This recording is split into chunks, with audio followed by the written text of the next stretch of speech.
चुनाव आ गए हैं और चुनाव के अंदर घटिया स्तर की बयानबाजी भी आ गई और ये लगातार हम ट्रेंड देख रहे हैं भारत की राजनीति के अंदर कि जो जो बीजेपी के अंदर शामिल होता है, न जाने क्यों बीजेपी में शामिल होते ही उनकी भाषा बदजुबान हो जाती है। बीजेपी के एक नेता है, करीब 80 साल की उम्र है, अभी जुमा 4 दिन पहले बीजेपी में फिर से शामिल हुए हैं।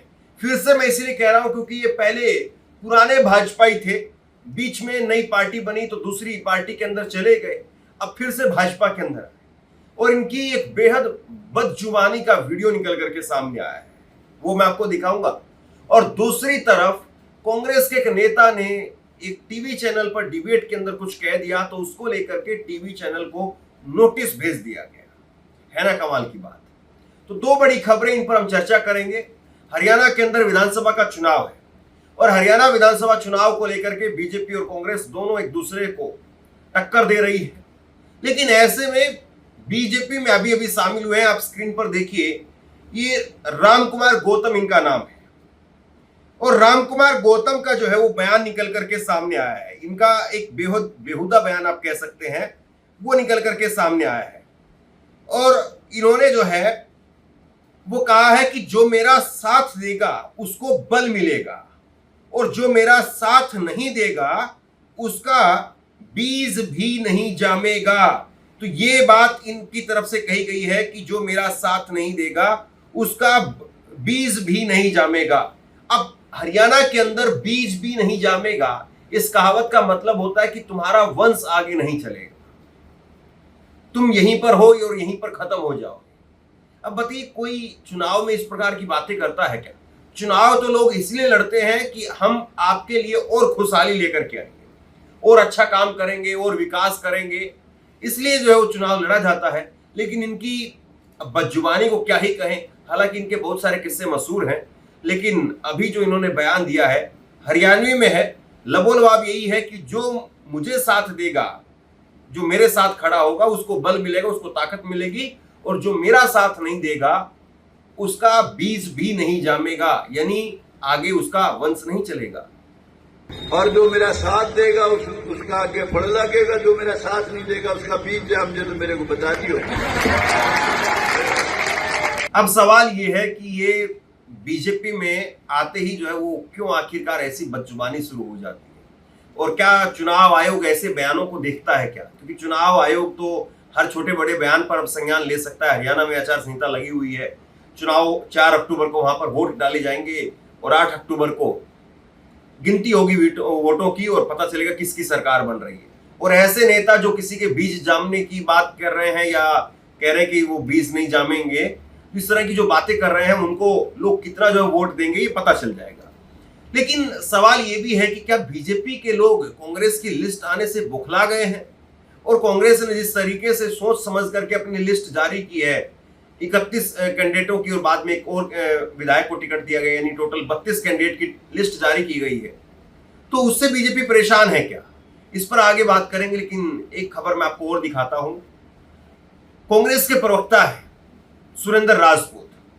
सुरेंद्र राजपूत न्यूज 24 की टीवी डिबेट में थे और इस टीवी डिबेट में सुरेंद्र राजपूत वो बातचीत कर रहे थे, तो बातचीत करते करते एक नए जो है वो एंकर से अभी प्रवक्ता बने हैं, और भाजपा के अंदर जो प्रवक्ता बनता है, नेता बनता है, तो फिर वो कुछ अलग ही तेवर में होता है।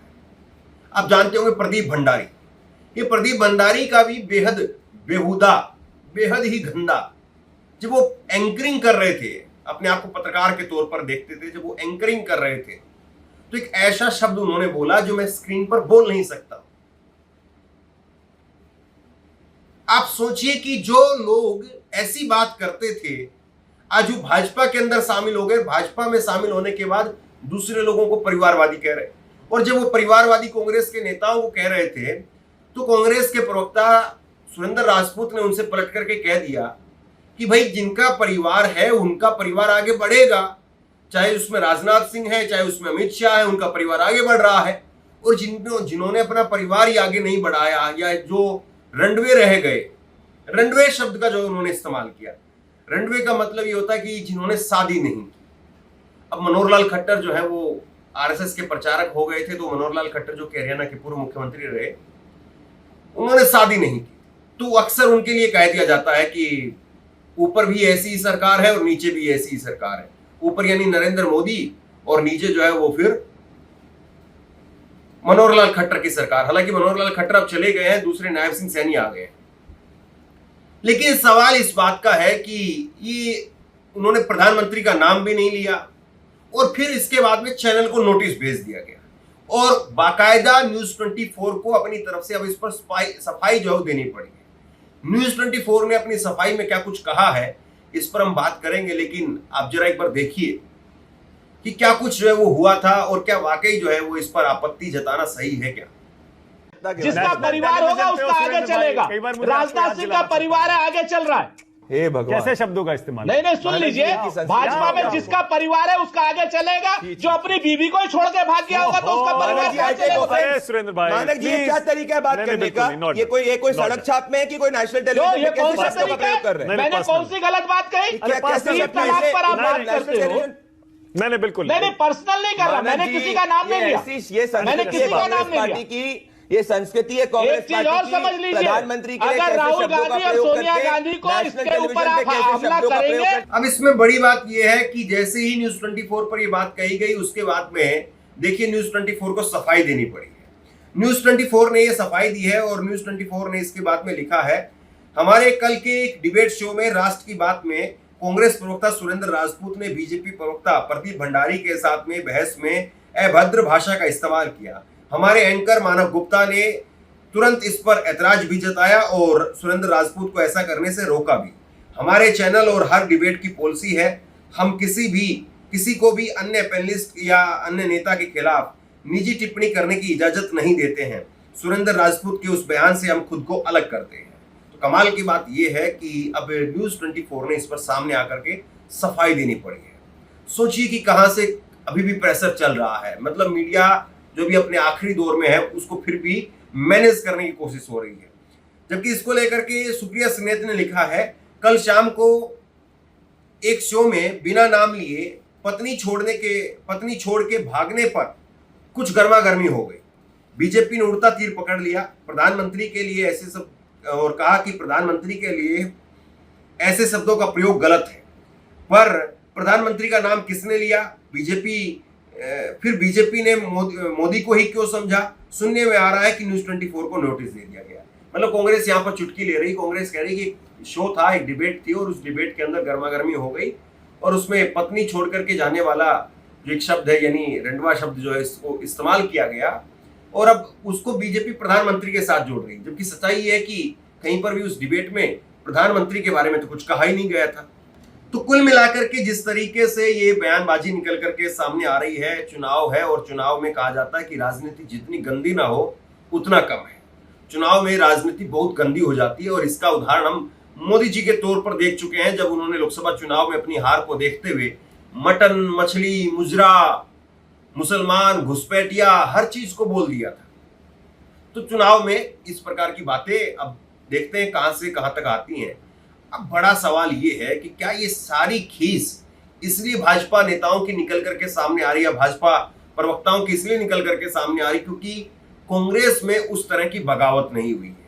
मैं आपको पहले एक खबर दिखाता हूं जो हाल की ही खबर है, दैनिक भास्कर ने खबर की है और इस खबर में आप देखिए, दैनिक भास्कर की इस खबर के अंदर जो है वो लिखा है कि भाजपा ने 67 में से 29 सीटों पर बगावती स्वर है। 67 सीटों का भाजपा ने ऐलान किया है, टिकट जो जारी किए हैं और उसमें 29 तकरीबन मतलब आधा यानी हर दूसरी तीसरी सीट के ऊपर बगावत हो रही है और भयंकर बगावत हो रही है। अब एक तरफ बीजेपी की ऐसी स्थिति है, बीजेपी इस तरह से जो है वो अपने आप में संघर्ष करती हुई नजर आ रही है। बीजेपी के नेता कहीं पर कोई रो रहा है, कहीं पर कोई मुख्यमंत्री का हाथ पकड़ने से इनकार कर दे रहा है। टिकट के अरमा आंसुओं संग बह गए, समर्थकों के सामने भावुक। तो अलग अलग जो है वो तस्वीरें हैं जिसमें कविता जैन है, इसमें बिशंबर वाल्मीकि हैं और एक खबर ऐसी है कि ऐसे रूठे नाराज कंबोज ने मुख्यमंत्री को हाथ जो है वो झटक दिया और हाथ उनसे फिर जोड़ दिए मुख्यमंत्री ने। तो ये कांग्रेस से जो है वो ऐसी तस्वीरें निकल करके सामने अभी तक नहीं आई है। एक तो जगह पर जो है कुछ जरूर हुआ है। बहादुरगढ़ में राजेश जून, उनके बेटे ने कहा है कि उनका पिता जो है वो निर्दलीय चुनाव लड़ेंगे। कांग्रेस ने राजेंद्र जून को ही बहादुरगढ़ से अपने सिटिंग जो विधायक थे उन्हीं को दोबारा से टिकट दिया है। कांग्रेस ने अपने 28 के 28 विधायकों को दोबारा से मैदान में उतारा है और 3 जो है वो नए टिकट दिए हैं। जुलाना से विनीश फोगाट को टिकट मिला है। बादली से बजरंग पुनिया को टिकट नहीं मिला। बजरंग पुनिया को ऑल इंडिया कांग्रेस किसान कमेटी का जो है वो वर्किंग चेयरमैन बनाया गया है। तो एक तरीके से कांग्रेस ने सामंजस्य स्थापित करने की कोशिश की है, चाहे बजरंग पुनिया हो, चाहे विनीश फोगाट को टिकट देना हो, ये कल तय हो गया था। और बाकी भी अगर कांग्रेस की इस लिस्ट को अगर आप देखेंगे तो बाकी कांग्रेस की इस लिस्ट के अंदर भी ये साफ तौर पर दिख रहा है कि कांग्रेस ने अपने कद्दावर नेताओं को टिकट दिया, जहां पर कहीं पर भी लगता नहीं है कि इसमें बगावत के कोई स्वर हो सकते हैं। इसमें कांग्रेस ने उदय भान, उनके जो प्रदेश अध्यक्ष हैं, उनको होडल से टिकट दिया है। फिरोजपुर झिरका से मामन खान को टिकट मिला है। नूह से आफ्ताब अहमद को टिकट मिला है। रेवाड़ी से चिरंजीव राव, इनको टिकट मिला है जो कि लालू प्रसाद यादव के दामाद है। और महेंद्रगढ़ से राव दान सिंह को भी टिकट मिला है। झज्जर से गीता भुक्कल को टिकट मिला है। बादली कुलदीप वत्स को टिकट मिला है। बहादुरगढ़ से राजेंद्र सिंह जून को टिकट हुआ है और कलानौर से सुकंतला खटक को टिकट मिला है। रोहतक से भारत भूषण बत्रा, गढ़ी सांपला किलोई से भूपेंद्र सिंह हुड्डा, डबवाली से अमित सिहाग, ये तमाम वो नेता है जो मौजूदा समय में विधायक हैं और इनको दोबारा से चुनावी मैदान में उतारा गया है।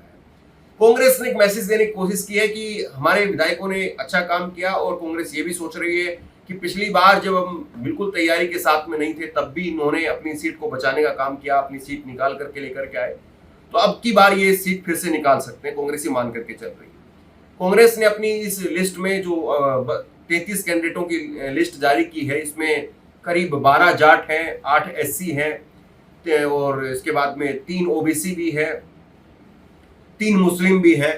तो जाति समीकरण भी साधने की पूरी कोशिश की। बीजेपी ने एक भी मुस्लिम को टिकट नहीं दिया। दूसरी तरफ इसमें ये भी आप देख सकते हैं कि कांग्रेस जो है वो पूरी तरीके से सेफ हैंड करके यहाँ पर चल रही है। यानी कांग्रेस की तरफ से अभी तक ये नहीं कहा जा सकता कि कांग्रेस में कहीं पर ऐसी टिकट जो हुई है जिसको लेकर के कहा जाए कि वहां पर बगावत हो सकती है। बगावत वाली सीटों पर कांग्रेस सबसे आखिरी में उम्मीदवार उतारी ताकि बगावत के बाद में उनको मौका ही ना मिले कि वो दोबारा से पर्चा भी भर पाए।